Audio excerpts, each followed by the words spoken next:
প্রিয় দর্শক, আপনারা জানেন যে বাংলাদেশে সম্প্রতি একটি নতুন সরকার প্রতিষ্ঠিত হয়েছে। বিএনপির সংখ্যাগরিষ্ঠতা পাওয়ার পর তারেক রহমান প্রধানমন্ত্রীর দায়িত্বভার গ্রহণ করেছেন বাংলাদেশে। তবে যেহেতু তারেক রহমান দীর্ঘদিন প্রবাসী ছিলেন এবং প্রবাসীদের তার প্রতি একটু অধিকার দাবি দেওয়ার প্রসঙ্গটা একটু বেশি উত্থাপিত হচ্ছে বাংলাদেশে। তবে এই ব্যাপারে নিউ ইয়র্ক প্রবাসীদেরও আমরা কথা বলেছি, যুক্তরাষ্ট্রের বিভিন্ন স্থানের লোকদের সাথে আমরা কথা বলেছি যারা প্রবাসী এবং বাংলাদেশের ব্যাপারে কনসার্ন সিটিজেন। সেই ধরনের একজন ব্যক্তি হচ্ছেন জনাব তোফায়েল লিটন চৌধুরী, যিনি একজন ব্যবসায়ী এবং বাংলাদেশের ব্যাপারে সবসময় খবর রাখেন। একজন কনসার্ন সিটিজেনও বলা যায়। প্রবাসীদের দাবি দেওয়ার ব্যাপারে তার সম্পর্কে কথা বলছিলাম। তো আপনি প্রবাসীদের দাবি দেওয়ার ব্যাপারে অনেক রকম কথাবার্তা শোনা যায়। তো কোন বিষয়টাকে আপনি আমি মনে করি যে প্রবাসীদের স্বার্থ রক্ষায় বাংলাদেশের বেশি জনাব সরকার প্রধান জনাব তারেক রহমানের অগ্রাধিকার পাওয়া উচিত বলে আপনি মনে করেন? ধন্যবাদ নাজুল ভাই, এবং আপনার মাধ্যমে পরিচয়ের গণিত দর্শক শ্রোতাকে ধন্যবাদ জানাচ্ছি।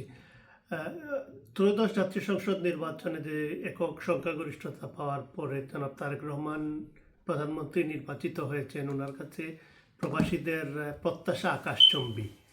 আপনারা জানেন, যদি সারা প্রবাসীদের পক্ষ থেকে আমি বলতে চাই তাহলে বলতে হবে, তাতে এয়ারপোর্টে যারা যায়, পৃথিবীর বিভিন্ন প্রান্ত থেকে যারা যান, ওনাদের নিরাপত্তা নিশ্চিত করতে হবে এবং লাগেজ চুরি বা লাগেজ যাতে হারিয়ে না যায় ওইটা দেখতে হবে।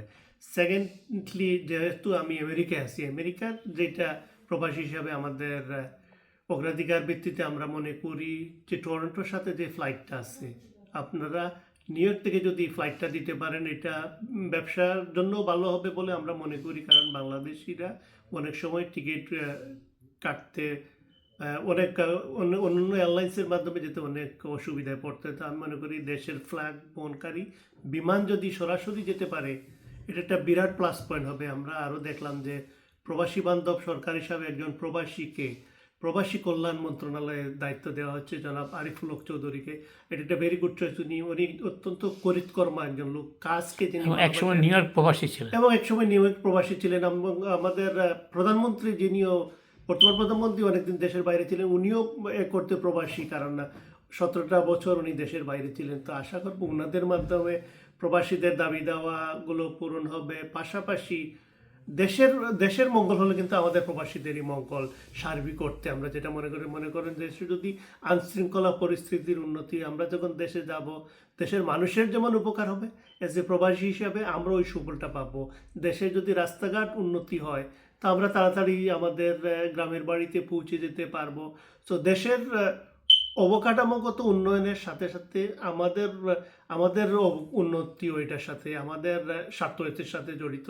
এবং আশা করব এই সরকার প্রবাসী বান্ধব সরকার হিসাবেই পরিচিতি লাভ করবে এবং প্রবাসীদের সব কিছু অগ্রাধিকার ভিত্তিতে দিবে।